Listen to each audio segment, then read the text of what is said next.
Olá, seja muito bem-vindo ao nosso curso de fitoterapia na obesidade.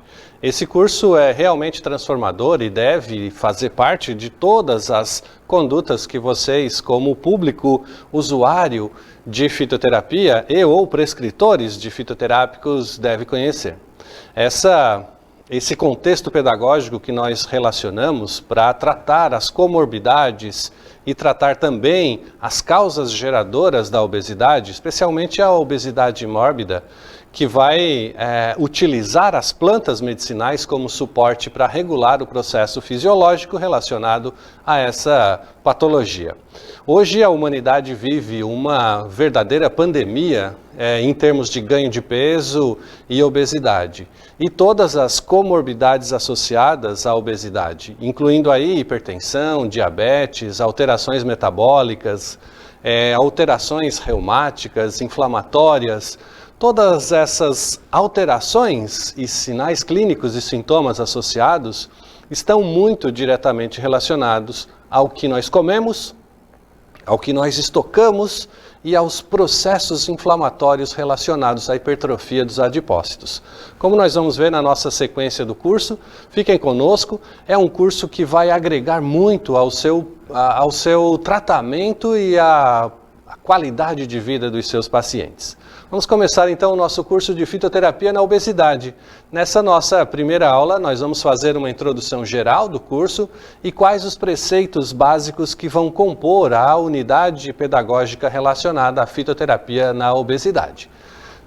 Começo me apresentando, meu nome é professor Niraldo Paulino, eu sou farmacêutico de formação pela Universidade Federal de Santa Catarina.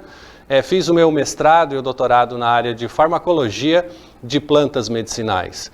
E dentro desse estudo, nós construímos uma relação dinâmica com o universo vegetal, sempre validando as aplicações terapêuticas das plantas através de mecanismos farmacológicos identificados, com doses, com posologias e a validação clínica desses processos terapêuticos. Isso nos permitiu, então, constituir a nossa empresa, Medicallex, que está agora com o portal online oferecendo os cursos de capacitação, atualização e, em breve, também de pós-graduação na área da saúde. Nós vamos começar, então, fazendo uma pergunta a você. Nós fazemos a comida ou a comida que nos faz? Pensem um pouco, como vocês encarariam essa pergunta e como vocês responderiam? Todo mundo faz a sua comida, todo mundo faz o seu aporte aos nutrientes, mas de que forma? De que forma a comida que nós estamos ingerindo faz parte das nossas vidas? E por que comemos? Nós comemos exatamente porque precisamos repor as nossas peças bioquímicas para o funcionamento celular. E se nós temos essa necessidade de comer para repor as nossas peças bioquímicas, o que nós comemos efetivamente vai fazer parte da gente. Então a comida realmente faz a nossa existência possível. A comida, a alimentação através das suas unidades nutricionais que fazem o contexto de reposição bioquímica para que as nossas células possam produzir as suas características fisiológicas, gerar as suas respostas fisiológicas nos tecidos em que elas estão inseridas. Então, quando nós comemos alguma coisa, o nosso sistema digestório, ele absorve esses nutrientes e esses nutrientes, através da corrente sanguínea, chegam a todas as nossas células. Quando a gente pensa, então, em comida, nós estamos pensando em reposição bioquímica, reposição de todas as estruturas biológicas que fazem parte do contexto das células. Então, em última análise, comer é nutrir as células para que elas possam efetivamente responder aos desafios que o nosso próprio organismo infere a esse conjunto celular. Então, se nós temos a necessidade de contração muscular, nós temos que levar energia para essas células. Se nós temos a necessidade de produzir e liberar hormônios na corrente sanguínea, nós precisamos dar condições para que essas glândulas, células glandulares, produzam esses hormônios e liberem na corrente sanguínea. Para todas as atividades biológicas, nós precisamos, então, um aporte energético. E é exatamente por esse motivo que todos os dias nós nos alimentamos, para que nós tenhamos condições de responder fisiologicamente a todos os desafios aos quais a gente é submetido durante a nossa existência. Então, fazendo essa interface de comunicação, nós pensamos o que é o ser humano. O ser humano, na verdade, é composto por vários ambientes. Os principais ambientes que integram a saúde ou doença do indivíduo incluem certamente o terreno biológico que é composto basicamente pelas interfaces de comunicação do sistema nervoso central com o sistema endócrino e com o sistema imunológico. Então, essa tríade compõe o terreno biológico. Nós temos também as nossas microbiotas, a flora bacteriana e fúngica que compõem o universo de comensais de seres biologicamente ativos que também fazem parte desse nosso universo. Todas as unidades cavitárias, incluindo aí aquelas que apresentam um contato direto com o meio externo, possuem uma microbiota. E essa microbiota, claro, produz substâncias químicas e que tem uma relação direta com o nosso organismo como um todo. Isso significa que na cavidade nasal, na cavidade oral, na cavidade retal, na cavidade vaginal, nós vamos encontrar substâncias, bactérias, intestinos, estômago. Nós vamos encontrar bactérias que, pela sua existência, liberam substâncias químicas que fazem uma interface de comunicação com esses ambientes e, a partir daí, produzem respostas fisiológicas no nosso corpo. Nós vamos encontrar também na superfície do nosso corpo bactérias, fungos e depósitos de substâncias químicas produzidas por essa microbiota que tem uma comunicação direta e mantém uma relação comensal com o nosso organismo.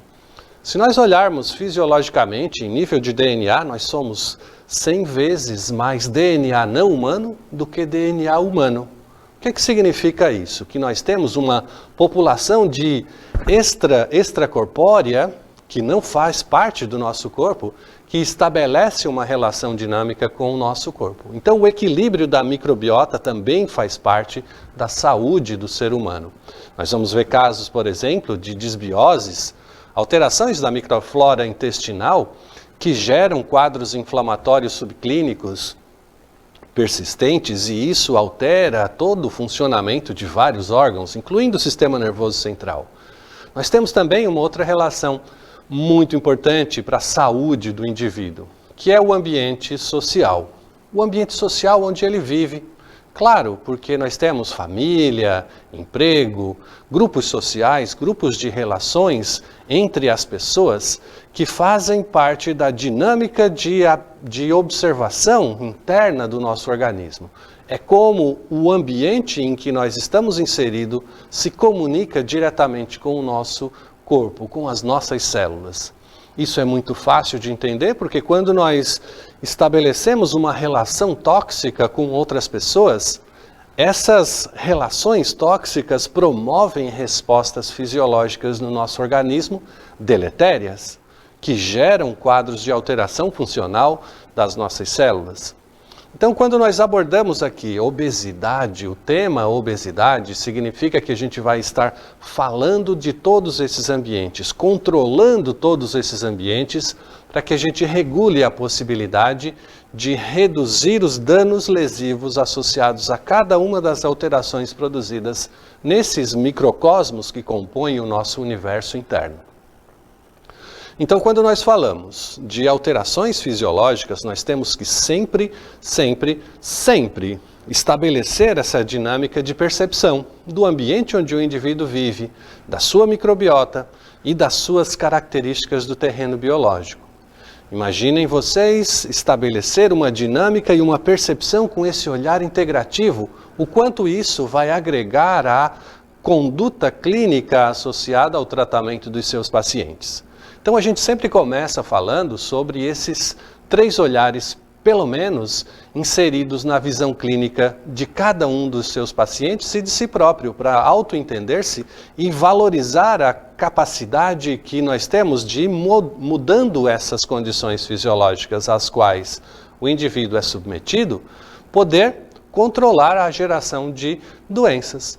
E controlar a geração de doenças significa ter uma saúde plena que possa manter a qualidade de vida com um tempo longevo de existência, mas saudável, com uma perspectiva saudável. E por isso a gente sempre inicia também com a primeira lei da fisiologia. Primeira lei da fisiologia que leva à percepção de que um estímulo percebido pelo nosso organismo, ele sempre vai gerar uma resposta fisiológica. O que significa isso? Que nós temos os nossos órgãos de sentido, os nossos órgãos de sentido externos que percebem todas as alterações ambientais às quais o indivíduo é submetido, levando essas informações ao sistema nervoso central. Mas nós temos também estímulos internos, e esses estímulos internos são também percebidos por receptores gerados ou localizados em nossos órgãos, e nossos sentidos internos nos levam essas informações também para o sistema nervoso central.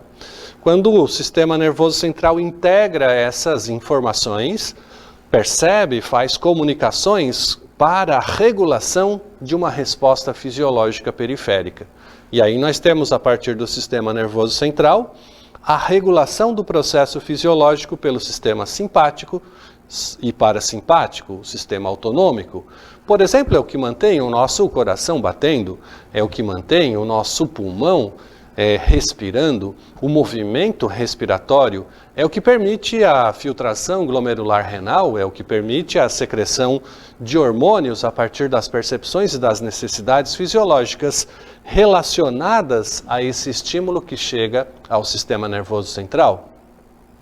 É o sistema nervoso central também que controla a atividade do sistema imunológico e do sistema endócrino, porque é essas duas partes específicas que regulam a intensidade das respostas aos quais o nosso organismo está sendo submetido a cada momento. Então nós vamos ter essa informação de resposta biológica sendo produzida e intermediada pelo sistema nervoso central.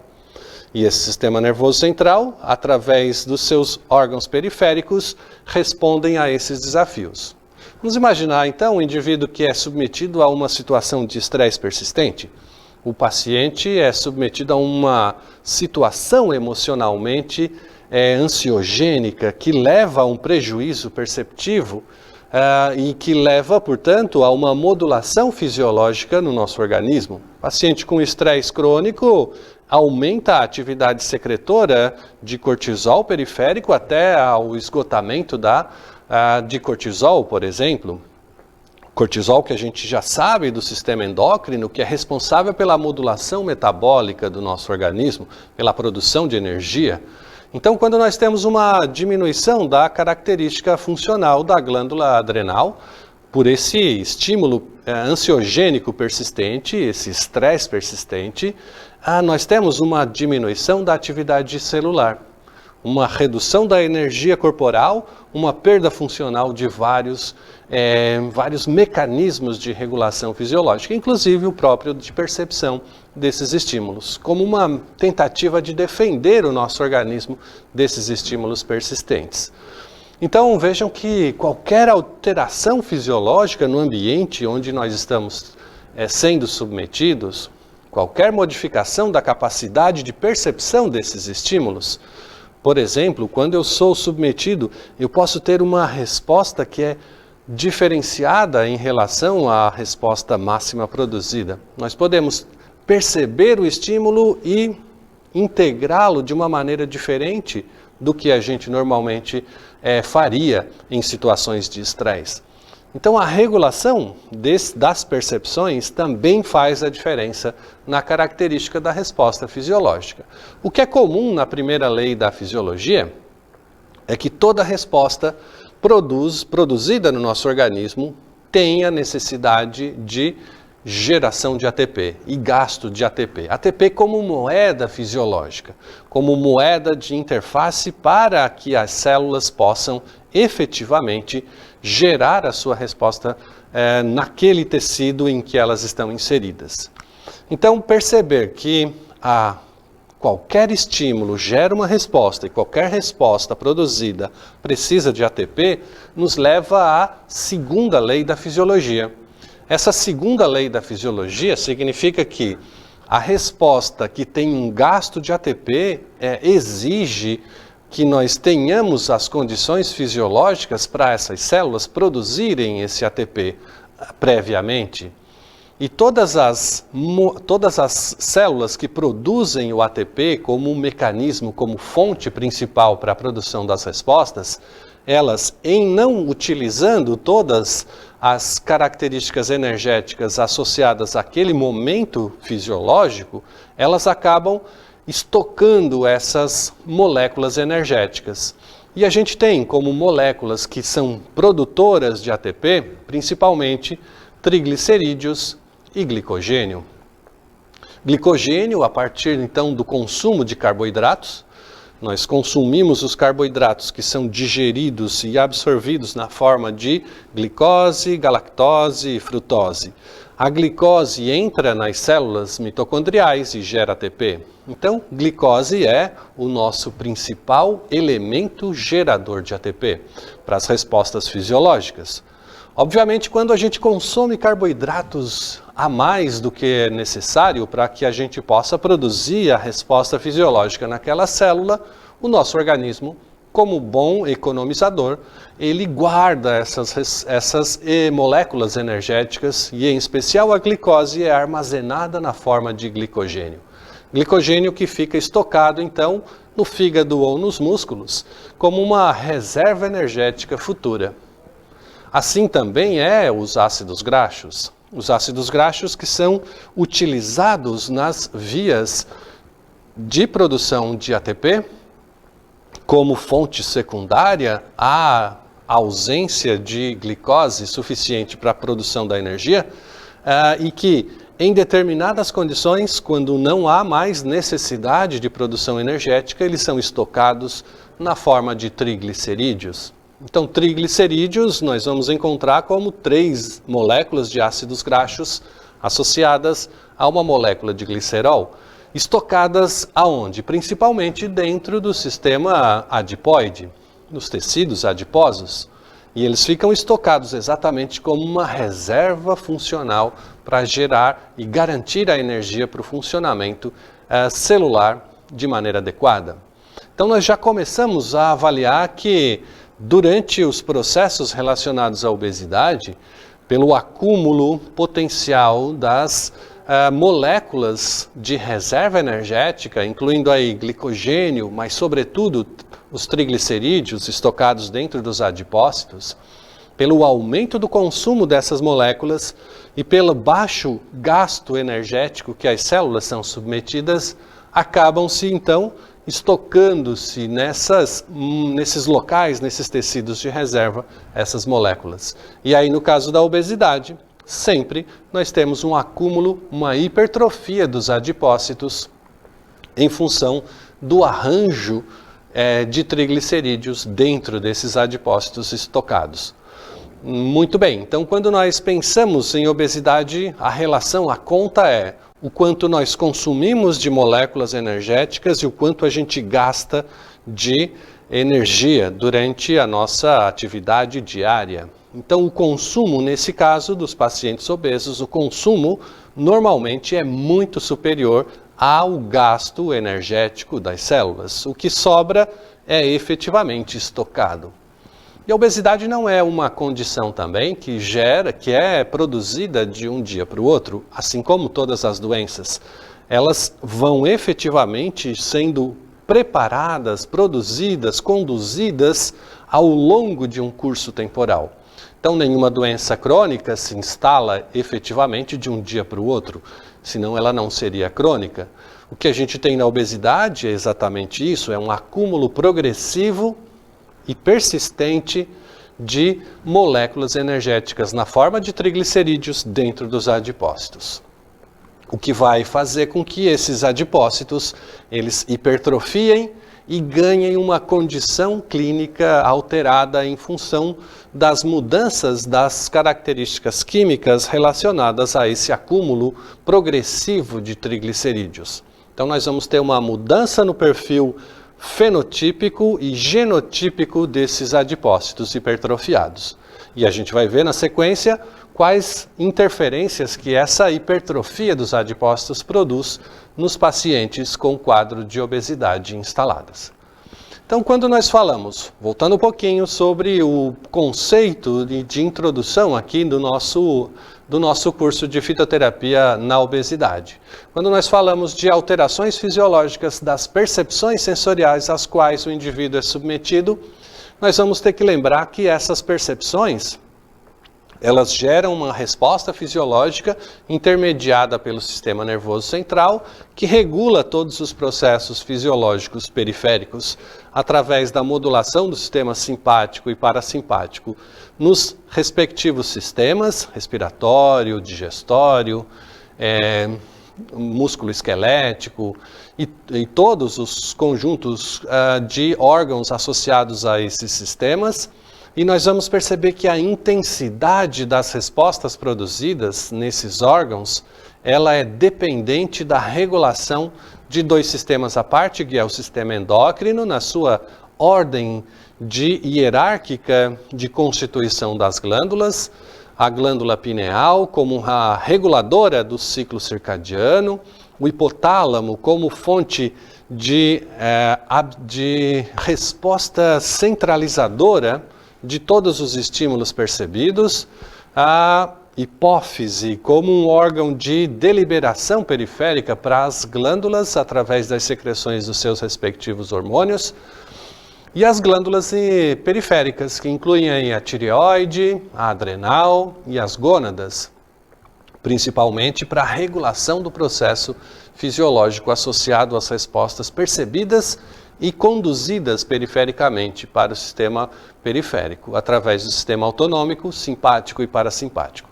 Então, a regulação de todos os processos fisiológicos pela liberação de hormônios que vão agir nesses órgãos vai possibilitar que as nossas respostas fisiológicas sejam adequadas em intensidade àquelas percepções geradas e percebidas no sistema nervoso central.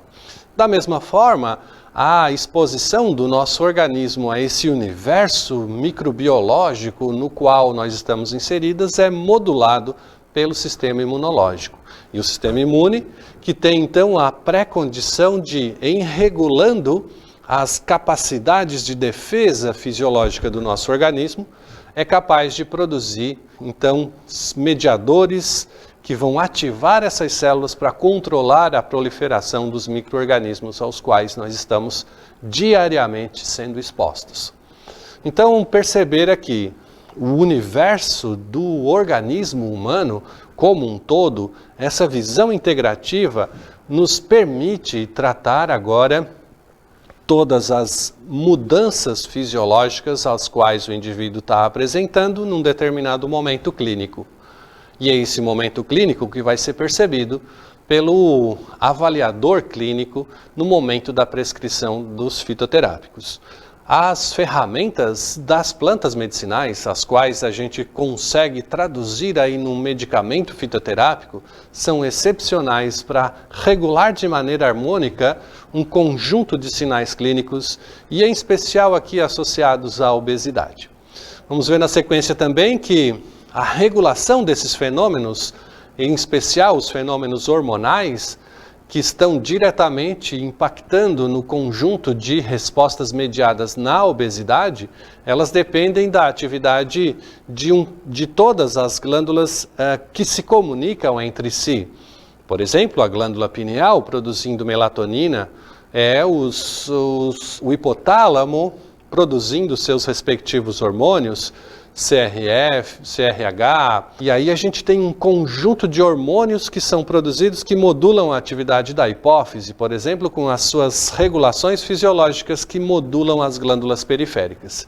Nós vamos perceber na obesidade que muitos dos contextos de regulação fisiológica podem ser derivados na sua gênese por mudanças fisiológicas na capacidade dessas glândulas de secretar os seus respectivos hormônios. Só para vocês terem uma ideia, a gente tem, por exemplo, em pacientes hipotireoideus, em que tem uma redução da atividade produtora dos hormônios tireoidianos, T3 e T4, a possibilidade de redução do consumo ou do gasto, da possibilidade de diminuição da atividade de produção de energia nas células, porque o T3 regula a mitocondriogênese, o que significa que nós temos, pela diminuição dos níveis hormonais de T3 no hipotireoideu, a diminuição da capacidade energética celular. Se a atividade da mitocôndria nas células é reduzida, seja pelo número de mitocôndrias expressas nessas células, seja pela diminuição da funcionalidade dessas mitocôndrias, o balanço energético é diminuído nessas células.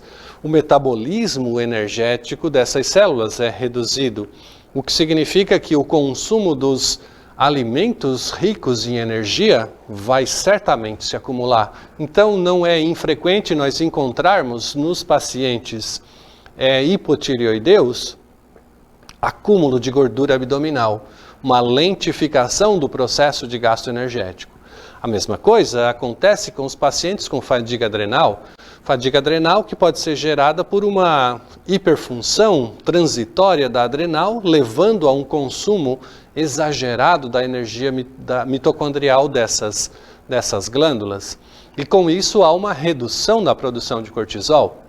Então, pacientes com fadiga adrenal, em geral, têm ganho de peso, têm aumento do consumo de alimentos e uma diminuição do gasto energético, o que faz com que se acumule nesse paciente alterações hipertróficas adipoides, especialmente na região abdominal. Então vejam que quando nós percebemos as origens pelas quais o indivíduo está gerando os quadros de obesidade, o tratamento fica muito mais lógico, porque se o paciente tem um quadro de obesidade, adianta eu estimular a termogênese sem regular o processo associado à modulação dos hormônios tireoidianos? Obviamente que não, a gente vai estar de novo agindo num sintoma periférico sem intervir na causa geradora desse processo. Vamos imaginar um paciente com fadiga adrenal, que tem adiposidade abdominal aumentada, ganho de peso, ganho de massa gordurosa. Não adianta eu fazer massagem e fazer atividade termogênica local nos adipócitos sem intervir na causa, porque senão nós vamos estar tratando sintomaticamente esse paciente e que não resolve na causa, na origem que está gerando esse contexto de aumento da gordura abdominal. Então, transitoriamente, a gente vai ter um benefício com esses mecanismos de tratamento sintomático, mas a gente não está, de fato, intervindo na causa geradora. Então, o aumento da gordura abdominal pode ser feito por vários mecanismos possíveis. Um deles, e é bem interessante de controlarmos e avaliarmos clinicamente esse paciente, é a regulação hormonal. Para isso, a gente tem um curso específico para isso. Fitoterapia na regulação hormonal. Entrem no nosso portal, consultem e podem então ter acesso a essa nova vertente de tratamento hormonal associado ao uso das plantas. Quando nós falamos então nessa regulação hormonal, nós temos aí a possibilidade de, conhecendo todos os hormônios que estão envolvidos em cada uma das atividades do sistema endócrino, regular a funcionalidade desses sistemas. Dentro sempre dessa hierarquia. Quando a gente tem a regulação dos processos na forma dos eixos respectivos, nós vamos ter então os hormônios hipotalâmicos, os hormônios hipofisários e os hormônios das glândulas periféricas, incluindo aí as glândulas tireoide, adrenal e as gônadas, testículos e ovários. As gônadas que são representativos do processo de regulação sexual das atividades de fecundação, das atividades de regulação da liberação de hormônios sexuais e que controlam uma série de fenômenos também importantes para a manutenção da vitalidade do indivíduo. Então, regular esses eixos hormonais é uma das estratégias às quais o nosso curso vai estar trabalhando para possibilitar que o paciente e o prescritor entendam que é preciso fazer esse processo de modulação hormonal para garantir uma eficácia terapêutica mais adequada no controle da obesidade. Então nós vamos sempre perceber também que além desse universo hormonal que regula o processo fisiológico associado ao controle da atividade na obesidade, nós vamos perceber que além desses hormônios clássicos, nós vamos ter um conjunto de hormônios não clássicos, chamados de sistema endócrino não clássico. O sistema endócrino não clássico envolve então uma série de outros hormônios produzidos perifericamente e que não estão diretamente relacionados aos eixos clássicos hipotálamo, hipófise, glândulas periféricas. Esses hormônios, eles são produzidos em outros locais e, em especial, o sistema gastrointestinal é muito rico no conjunto de substâncias que são produzidas para a regulação da fisiologia do nosso sistema de acúmulo de energia. Vamos imaginar aqui um sistema endócrino não clássico que envolve a produção de vários hormônios que têm atividades regulatórias. Por exemplo, nós vamos ter secretina, que estimula a secreção de bicarbonato pancreático. Nós vamos ter o glucagon, que aumenta a produção de glicose e o metabolismo de aminoácidos. Nós vamos ter o GLP-1, ou Glucagon-like Peptide 1, que estimula a insulina e inibe glucagon, a secreção de glucagon, e também controla o esvaziamento gástrico. Nós vamos ter o peptídeo inibitório gástrico, o GIP, que aumenta e estimula a secreção de insulina a partir da percepção dos níveis glicêmicos. Então nós vamos ter um conjunto de hormônios que certamente estarão definindo e regulando os processos fisiológicos associados àquele conjunto que nós mencionamos, que é a regulação de o quanto nós consumimos de alimento e o quanto nós gastamos de energia. Todos esses hormônios do sistema não clássicos envolvem atividades fisiológicas de controle periférico. E essa regulação fisiológica periférica nos permite, então, modificar as condições às quais o nosso adipócito está sendo submetido. E é nessas condições que a gente precisa controlar efetivamente a qualidade do ambiente onde esse adipócito está vivendo. E quem faz isso, efetivamente, são os hormônios não clássicos dessa rede gastrointestinal. Então, nós dizemos que há uma rede neural e uma rede neuroendócrina intestinal. Esse conjunto de hormônios secretados pelo sistema gastrointestinal, em especial intestino e estômago, intestino grosso, intestino delgado, fazem parte desse arsenal de regulação fisiológica do nosso sistema de absorção de nutrientes e distribuição desses nutrientes. Então, todo esse conjunto não clássico ou não relacionado aos eixos principais tem as suas respectivas funções e garante a atividade fisiológica dentro do nosso organismo. Isso significa que a gente vai ter, então, a possibilidade agora de, em conhecendo esse universo endócrino muito mais detalhadamente, intervir de maneira muito mais precisa com os tratamentos terapêuticos para garantir a resposta clínica do nosso paciente. A gente tem alguns hormônios principais relacionados aqui ao sistema que a gente selecionou para que vocês possam integrar no conjunto de alternativas para regulação na obesidade. O primeiro deles, que foi a leptina, foi descoberta muito recentemente e é produzida no tecido adiposo. Ela é secretada pelo tecido adiposo e tem um papel saciogênico que diminui então a capacidade ou a percepção de necessidade no hipotálamo do consumo de alimentos. Então ela, uma vez produzida no tecido adipoide, ela cai na corrente sanguínea, é conduzida até o sistema nervoso central e interage no hipotálamo para produzir uma redução da vontade do consumo de alimentos. Por outro lado, nós temos a grelina. A grelina seria o oposto da leptina. A grelina produzida no estômago, ela é produzida e secretada na corrente sanguínea em condições de jejum. Olha que interessante, a gente tem então, quando o alimento não chega no estômago, nós secretamos a grelina exatamente para ativar o centro da fome lá no hipotálamo. E aí com isso nós estimulamos o consumo de alimentos, buscamos o alimento para restabelecer um padrão fisiológico. Então a liberação de grelina, ela precisa que seja liberada na corrente sanguínea e sofra um processo de acilação para que ela possa atravessar a barreira hematoencefálica. Então vejam que é bem interessante, porque quando nós falamos de condições de acilação, nós estamos relacionando essas atividades ao jejum persistente.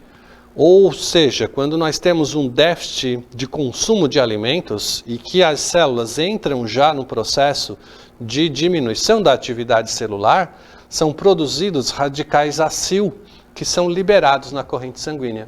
Quanto maior a acilação possível da grelina, tanto maior é a sua capacidade de atravessar a barreira hematoencefálica para a produção da ativação do centro da fome, e maior será a fome.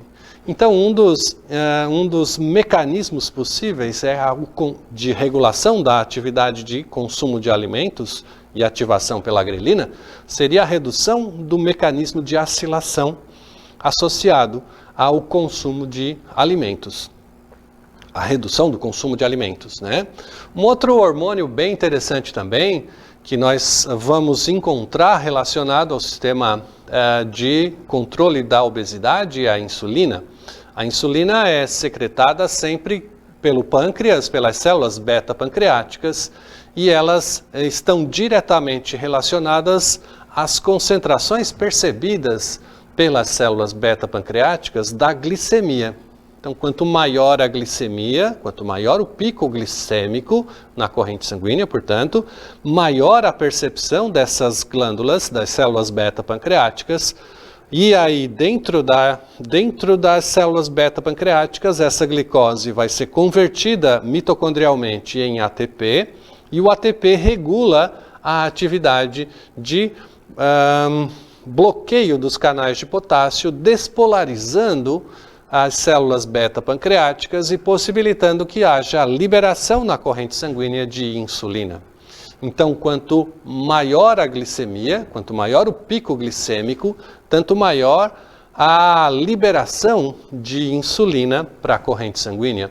E a insulina, que regula exatamente as concentrações glicêmicas, porque ela interage com receptores específicos localizados no tecido periférico e fazem com que haja nesses tecidos, músculo, fígado e outros órgãos, haja uma expressão aumentada da proteína transportadora de glicose.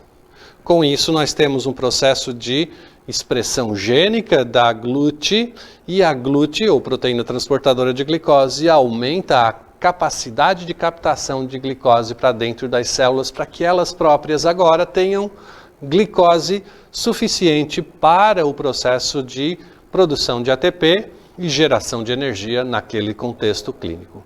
Então, quando nós temos alimentos ou momentos nos quais há ocorrência de picos glicêmicos, nós vamos encontrar aumento também da insulina secretada e aumento da atividade pancreática. Casualmente, quanto maior é a atividade pancreática, maior é a produção de radicais livres. Então, nós temos a possibilidade agora de gerar picos glicêmicos pós-prandiais, depois da comida, da ingesta de alimentos, especialmente ricos em carboidratos, de liberação rápida, gerando esses picos glicêmicos, gerar um estresse oxidativo nas células beta-pancreáticas para que elas próprias possam garantir o aporte de insulina, regulando a concentração glicêmica no paciente. Então vejam que o impactante para a atividade das células beta-pancreáticas é exatamente o pico glicêmico gerado no pós-prandial. E com isso, a gente deve efetivamente controlar esses picos glicêmicos para evitar que haja um desgaste oxidativo das células beta-pancreáticas. Isso é extremamente importante, especialmente para o paciente em quadro de obesidade. Porque a geração desses radicais livres pode efetivamente fazer a oxidação de receptores, junto com o aumento glicêmico persistente, associado à produção de radicais livres, como o O2-, nós vamos ter uma glicação de receptores de insulina ou uma oxidação desses receptores de insulina, gerando resistência à insulina. E aí, na obesidade, é muito frequente nós encontrarmos pacientes com resistência à insulina. Veja que é importante isso, porque quando nós falamos de resistência à insulina, nós estamos falando de diminuição da absorção de glicose para dentro das células. Uma célula sem glicose é uma célula sem energia. Uma célula sem energia emite um sinal químico para o sistema nervoso central, para que o sistema nervoso central estimule o centro da fome. O estímulo do centro da fome faz com que o indivíduo consuma mais alimentos, e em especial alimentos ricos em carboidratos rápidos, de metabolismo rápido, açúcares, sacarose, doces de todas as performances, amido, todos esses carboidratos de liberação rápida são capazes então de gerar energia no indivíduo, desde que tenham na sua superfície proteínas transportadoras de glicose, que são mediadas pela presença de insulina. Então, a necessidade, a fome celular, estimula a fome ou o consumo de alimentos lá no hipotálamo. A ativação do centro da fome hipotalâmico faz com que a gente consuma mais essas gorduras e alimentos ricos em carboidratos de liberação rápida. Obviamente, como esses carboidratos não serão absorvidos, eles vão ser estocados na forma de triglicerídeos no tecido adiposo. Então, compreender os mecanismos fisiológicos relacionados à insulina e à oxidação dos receptores de insulina que geram resistência à insulina é um dos mecanismos também de controle de todo o conjunto relacionado à obesidade. Nós temos ainda um outro conjunto de hormônios relacionados aqui, que são menos conhecidos, mas que são igualmente importantes. GLP-1, GLP-2, neuropeptídeo Y, nós vamos ter o polipeptídeo pancreático, GLP-1, GLP-2 e oxintomodulinas, por exemplo, eles são produzidos nas células neuroendócrinas do intestino. De novo aqui o intestino, o sistema gastrointestinal, funcionando como um regulador da atividade metabólica do nosso organismo. Então, GLP-1, por exemplo, e glucagon são secretados aqui, GLP-1 e GLP-2 em especial, são secretados no sangue durante a alimentação e desempenham funções muito interessantes, interconectadas com os processos digestivos e o metabolismo. E eles controlam com isso a absorção de nutrientes e a secreção de insulina. Então, por isso, eles estão diretamente relacionados aos transtornos hormonais, neuroendócrinos intestinais, associados à obesidade. Nós temos também a amilina também produzida no pâncreas como a insulina. A amilina, secretada junto com a insulina, é capaz de promover uma mudança na capacidade saciogênica do indivíduo. Então vejam, enquanto a insulina está diretamente relacionada à absorção de glicose para as células, a amilina vai até o sistema nervoso central e desativa o sistema hipotalâmico de ativação do centro da fome. Então ele consegue, num mecanismo dual, através da atividade pancreática, ao mesmo tempo saciar a fome celular, pela expressão de glúten mediada pela insulina, e também diminuir a percepção da necessidade do consumo de alimentos lá na região hipotalâmica. De maneira bem parecida também estão relacionados aqui o neuropeptídeo Y, o peptídeo YY e o polipeptídeo pancreático PP, cada um deles produzidos em determinados locais, no neurônio, nas células enterocromoafins e mucosa intestinal, ou nas células pancreáticas, todos com efeito saciogênico.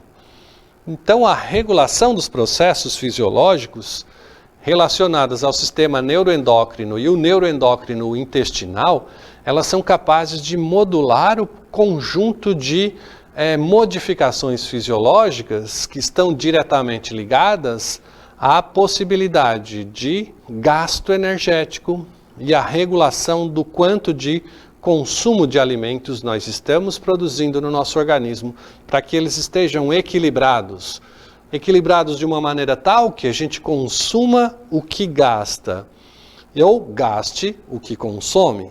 Então a ideia é exatamente essa da reversão, enquanto obesidade, o maior consumo e um menor gasto, e a reversão desse processo com a adequação neuroendócrina intestinal e também na absorção dos nutrientes, em especial carboidratos e lipídios, para a regulação de todos esses processos fisiológicos.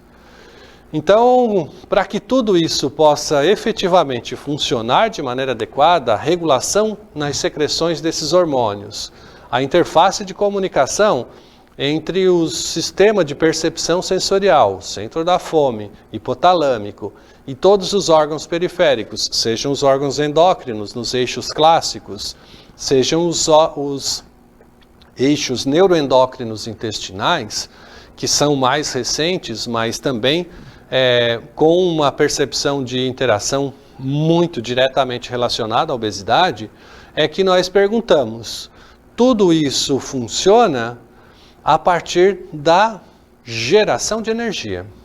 E a geração de energia é exatamente o que nós vamos ver na próxima aula. Nós vamos estabelecer um mecanismo dinâmico da produção de energia a partir dos principais elementos responsáveis pela nossa atividade biológica. O que nós vimos nessa nossa aula de hoje foi exatamente uma retrospectiva do impacto de como as percepções podem influenciar diretamente no consumo dos alimentos, no gasto energético e como isso é modulado por uma rede neuroendócrina e especialmente do sistema gastrointestinal. Então fiquem conosco, nos vemos no próximo encontro, fiquem com Deus, estudem bastante e pensem no consumo racional dos alimentos para evitar os quadros relacionados à obesidade. Nos vemos em breve. Até lá!